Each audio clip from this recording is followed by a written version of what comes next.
and I'll melt into you.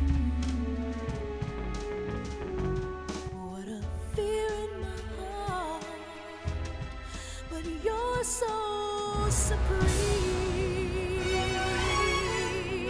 I give my life, not for honor, but for you. In my time, there'll be no one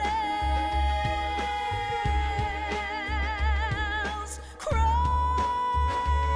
it's the way I fly to you. I'm still in a dream, snake eater. Someday you go through the rain, and someday you'll feed on a tree frog. It's ordeal, the trial to survive. For the day we see new light, I give my life, not for honor, but for you. In my time, there'll be no one else. Crime, it's the way I fly to you. I'm still in a dream, snake eater.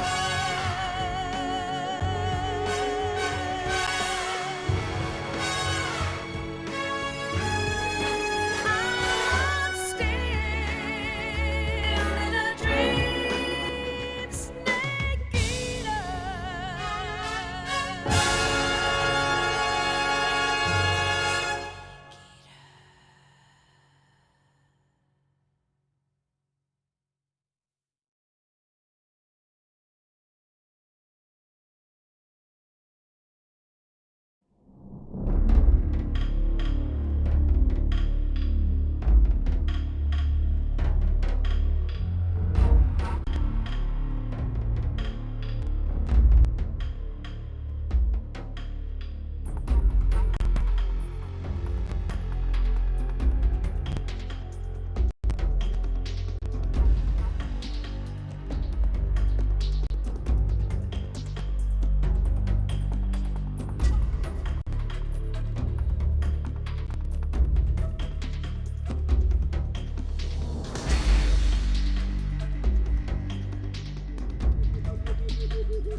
What a fear in my heart, but you're so supreme.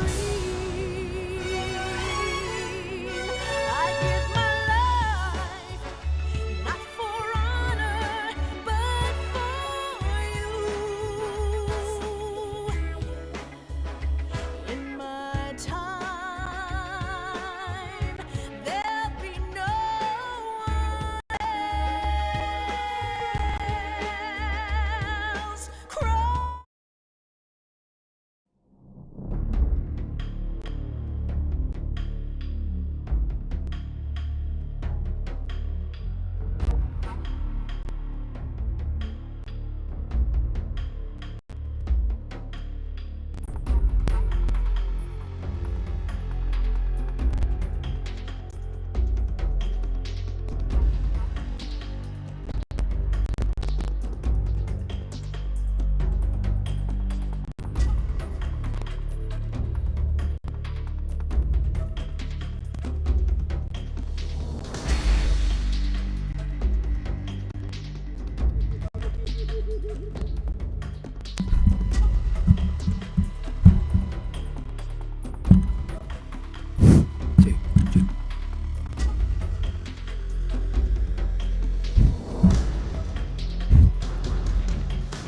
touching, and I'll melt into you.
Cek.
Kita main di IC dulu ya.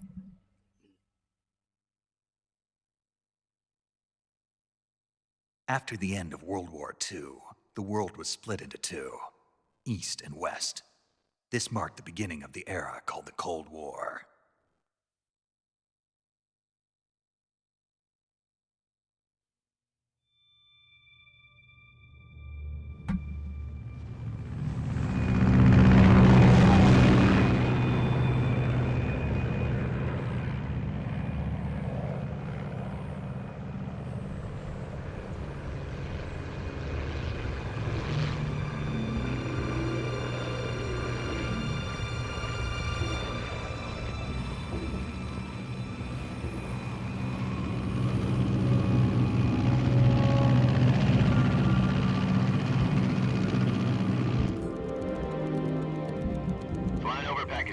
Altitude 30,000 feet. Approaching Soviet airspace. 20 minutes to drop off. Commencing internal depressurization. Equipment check. Arm main parachute. All right. You ready to go? Drop zone still showing a high pressure mass. Cav okay. Good. We've got high visibility.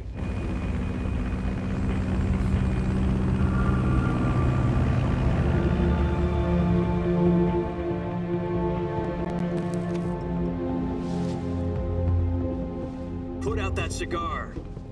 Connecting oxygen hose to interior connector. Put on your mask.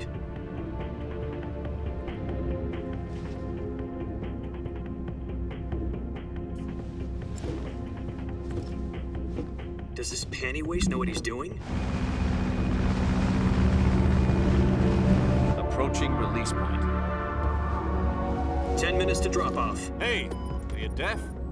He said put out the cigar and put on your mask.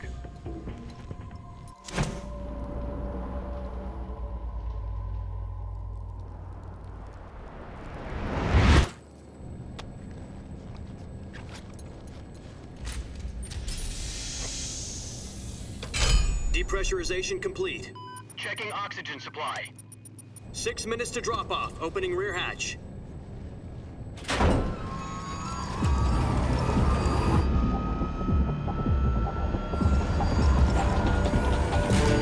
Sunrise.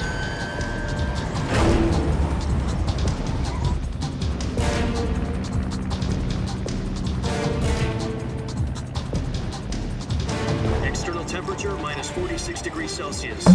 2 minutes to drop off. Stand up.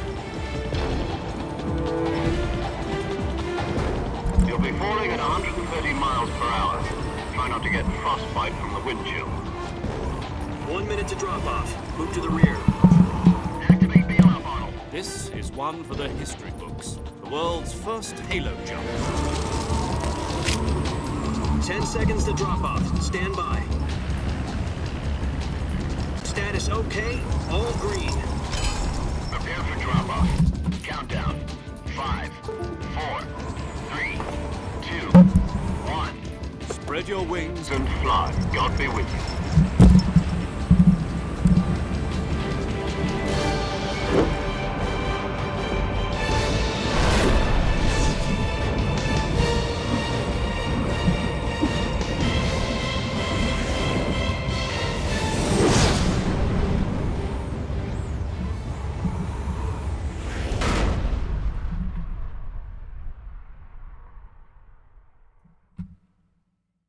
Jack, I've got some important news.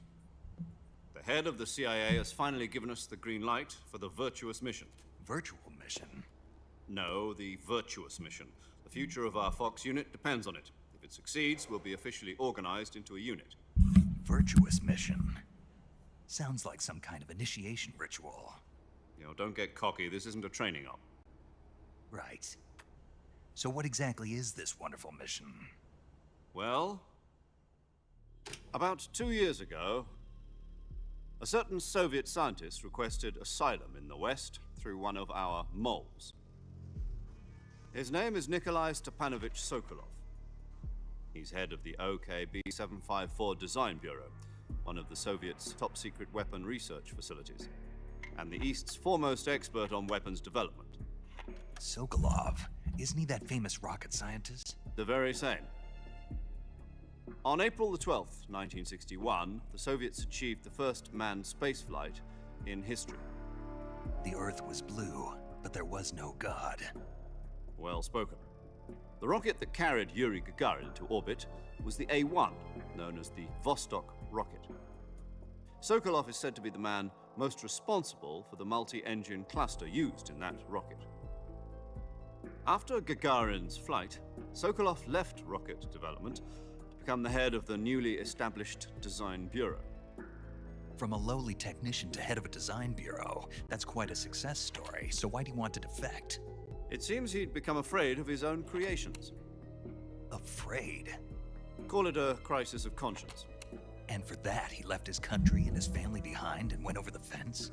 Not exactly. One of his conditions was that his family was also to be taken safely to the West. For used a mole to get the family out first and succeeded in sneaking Sokolov over the Berlin Wall shortly afterwards. I was the one who conducted the operation. The security on the eastern side was still full of holes back then. Then what? We got Sokolov over in one piece, but the whole ordeal had left him exhausted, and we checked him into a hospital in West Berlin. It took him 2 weeks and more than 600 miles to get from the research facility in the Soviet Union to Berlin. He was in no condition to say anything coherent. And it was only a week later that we had something much bigger on our hands. The Cuban Missile Crisis. October the 16th, 1962, President Kennedy received word that the Soviets were in the process of deploying intermediate-range ballistic missiles in Cuba. The President demanded that the Soviets dismantle and remove the missiles. At the same time, he announced a naval blockade to prevent further missile shipments from reaching Cuba. But the Soviets didn't back down, instead placing their armed forces on secondary alert.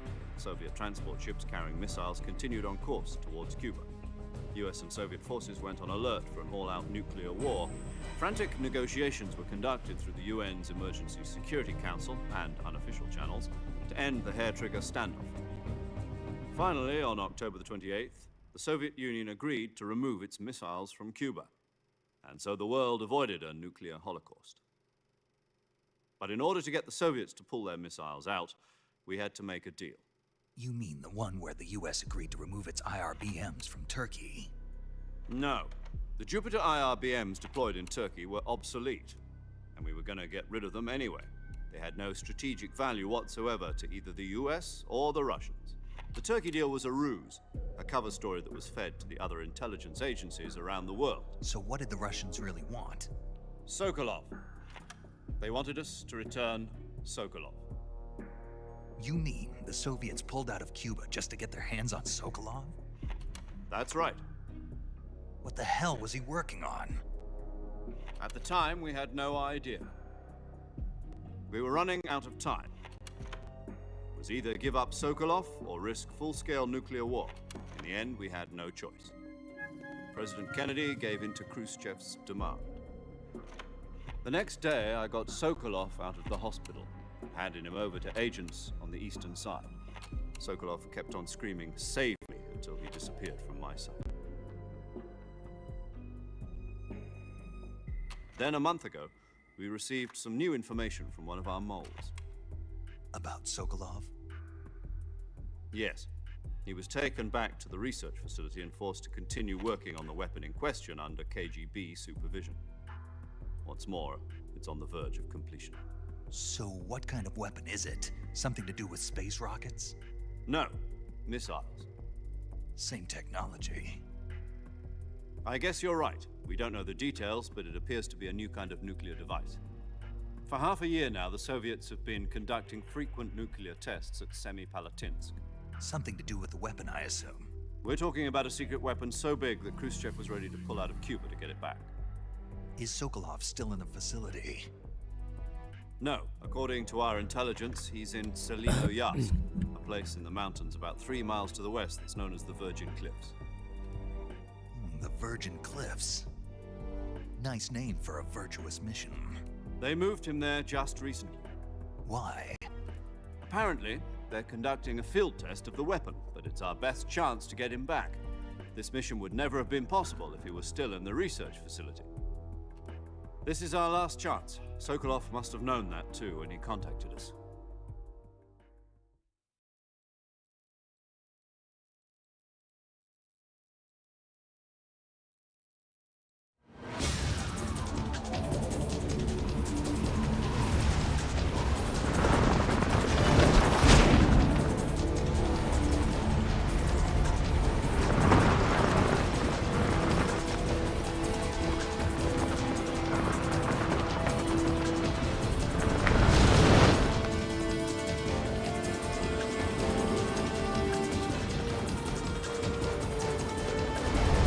Listen up, Jack. Your mission is to infiltrate Selinoyarsk in the Soviet mountains, ensure the safety of Sokolov, and bring him back to the West.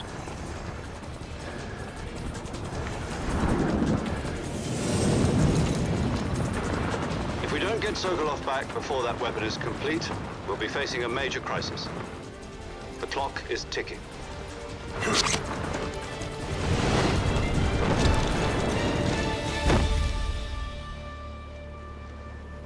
Once we've confirmed the rescue, Sokolov, stand by at the recovery point.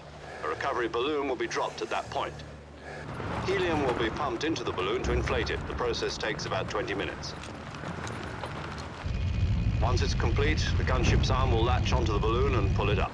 The Fulton surface-to-air recovery system. I'm familiar with the theory. Take it easy. It's been combat-proven. Do you think Sokolov is up to it? The shock will be less than during a parachute jump, and the arm can handle up to 500 pounds. So you're planning on going over the border in a single combat Talon? She's equipped with two 6-barrel 20mm Vulcan cannons, as well as two 40mm machine guns. Sounds like she could hold her own against a battalion of tanks. Even with the fuel in the reserve tank, we're facing a 4-hour time limit. If all goes well, it shouldn't take more than a few hours. Home in time for dinner. But if anything goes wrong, You'll be eating dinner, breakfast. and all the rest of your meals in the jungle.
Do you copy?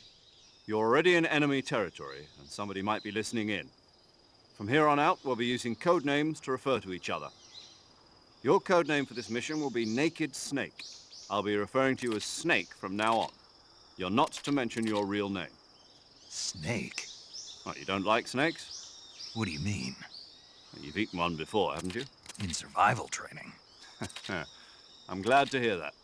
I don't know if I'd ever order one in a restaurant, but... Be careful, you might not have a choice. What about you, Major? What should I call you? Let's see. I'll be Tom. Call me Major Tom. This will be a sneaking mission. You must not be seen by the enemy. You must leave no trace of your presence. Is that clear? This kind of infiltration is the Fox unit's speciality. In other words, weapons and equipment are procured on site. That goes for food as well. You're completely naked, just as your name implies. Great. Now I see why you asked me if I like snakes. I suppose calling me Snake was your idea of a joke, too. No, there's a good reason for that. I'll tell you later when the time is right. Gotcha. Getting back to the subject, how exactly am I supposed to feed myself? You've been issued a knife and a tranquilizer gun. Use them to hunt for food. You'll also find some medical supplies in your backpack. Yeah, about the backpack. I lost it in a tree on the way down.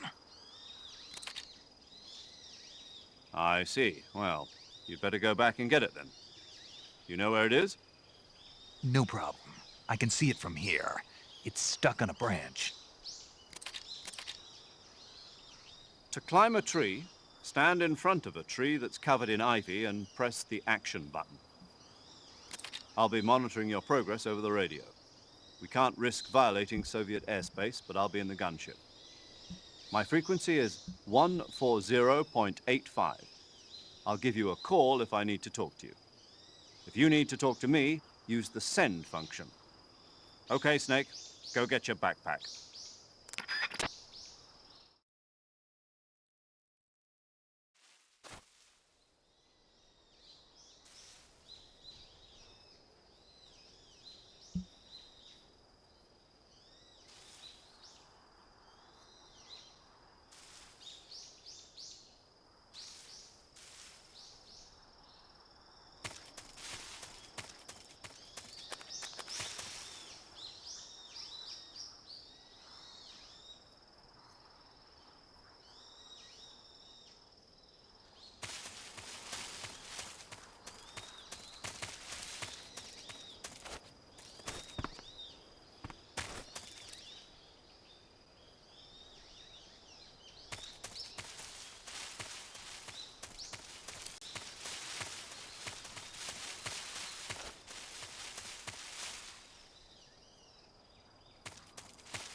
I see you've retrieved your backpack, Snake.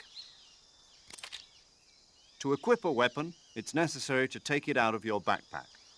In the survival viewer, choose Weapon from the backpack. Your available weapons will be displayed in a window in the upper left.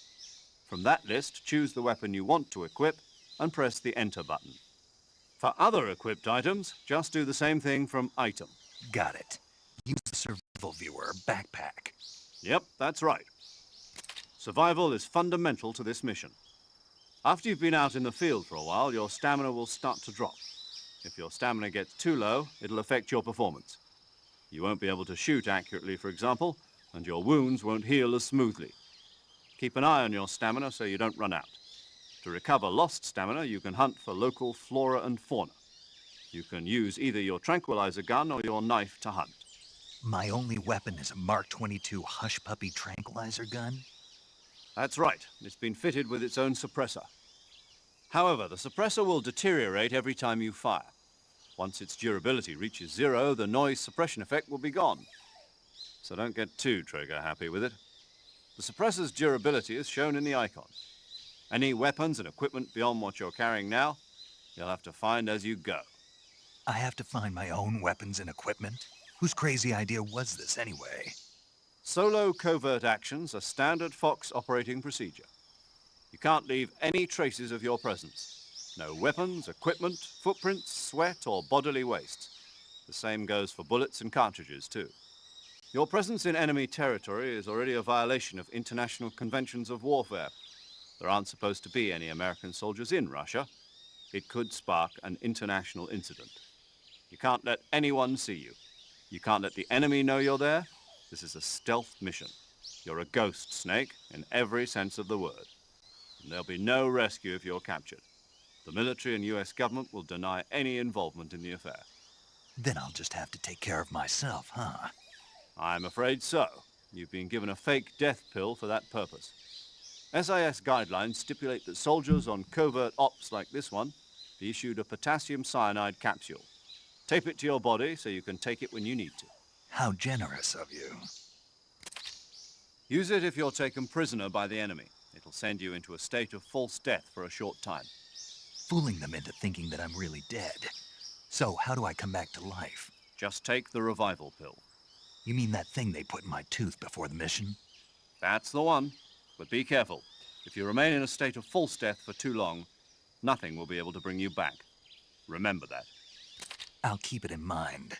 You said this was a solo mission, right? Right. I guess that means I can't count on any reinforcements. Correct. The mission rests entirely in your hands. A real one-man army. Relax. There's a support team ready to back you up over the radio. Who? I'll introduce them to you. This time, survival is of utmost importance. The first member of the support team will be in charge of monitoring your physical condition, acting as a medic, so to speak, as well as recording your mission data. She's a member of Fox as well, and she's here on the gunship with me. She? Hello, Snake. I'm paramedic. Nice to meet you. Paramedic. As in a medic who comes in by parachute. Aren't you going to tell me your real name? Are you going to tell me yours, Mr. Snake? My name, huh? It's John Doe. And they call you Jack for short. You're a regular Captain Nemo. A name means nothing on the battlefield. After a week, no one has a name. What's your name? Jane Doe. Very funny.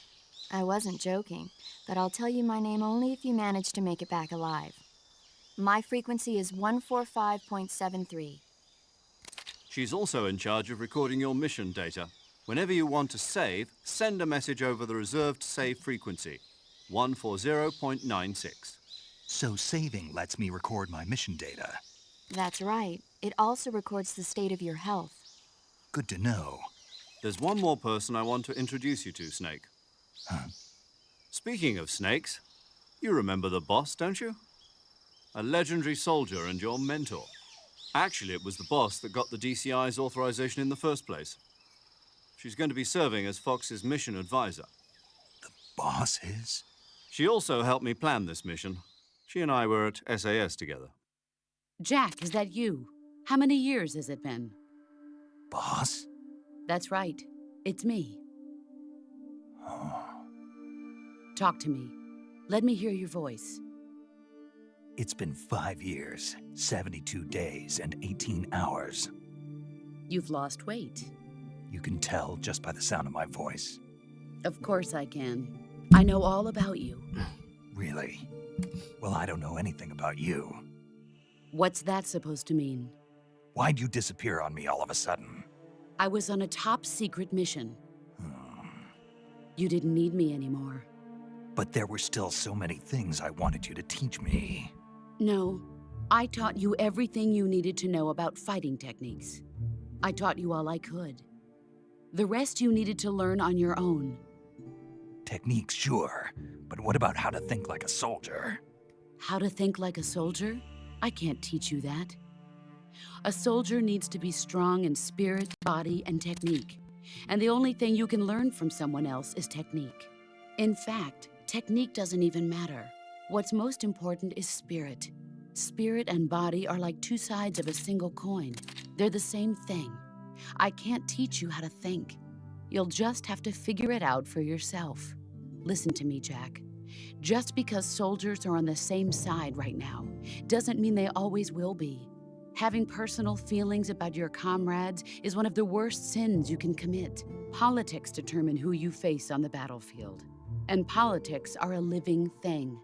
They change along with the times. Yesterday's good might be tomorrow's evil. Is that why you abandoned me? No, it had nothing to do with you. I already told you, Jack. I was on a top-secret mission. A soldier has to follow whatever orders he's given. It's not his place to question why. But you're looking for a reason to fight. You're a natural-born fighter, but you're not quite a soldier. A soldier is a political tool, nothing more. That's doubly true if he's a career soldier. Right and wrong have no place in his mission. He has no enemies and no friends. Only the mission. You follow the orders you're given. That's what being a soldier is. I do whatever I have to get the job done. I don't think about politics. That's not the same thing. Sooner or later, your conscience is going to bother you. In the end, you have to choose whether you're going to live as a soldier or just another man with a gun. There's a saying in the Orient, loyalty to the end. Do you know what it means? Being patriotic. It means devoting yourself to your country. I follow the president and the top brass. I'm ready to die for them if necessary. The president and the top brass won't be there forever. Once their terms are up, others will take their place. I follow the will of the leader, no matter who's in charge. People aren't the ones who dictate the missions. Then who does? The times. People's values change over time, and so do the leaders of a country. So there's no such thing as an enemy in absolute terms. The enemies we fight are only enemies in relative terms, constantly changing with the times. As long as we have loyalty to the end, there's no point in believing in anything, even in those we love. And that's the way a soldier's supposed to think? The only thing we can believe in with absolute certainty is the mission, Jack. All right, but do me a favor. What is it? Call me Snake. Snake. Oh, right. Your code name is Snake. It suits you well. That's right. The legendary unit that the boss put together during World War II was a snake.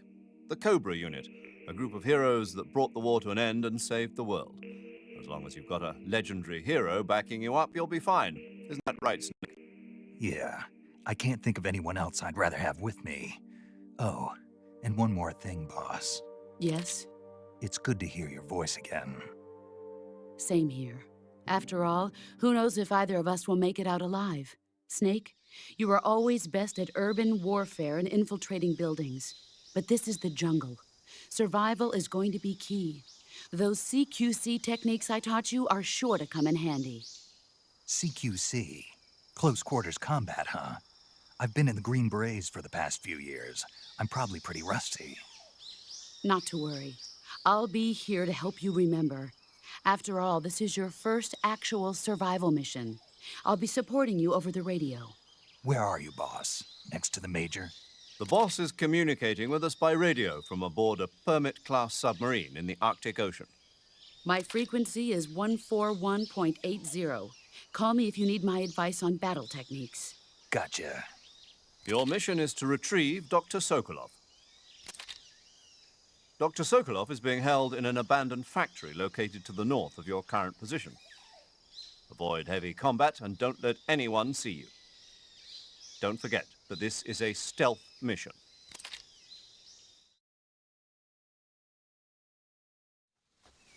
Snake, try to remember some of the basics of CQC.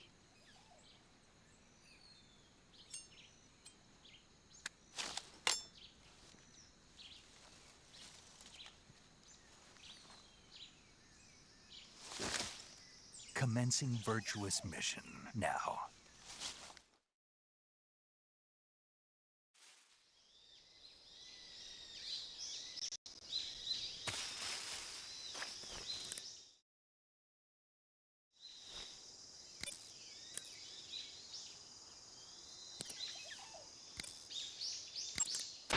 Saving the game, Snake?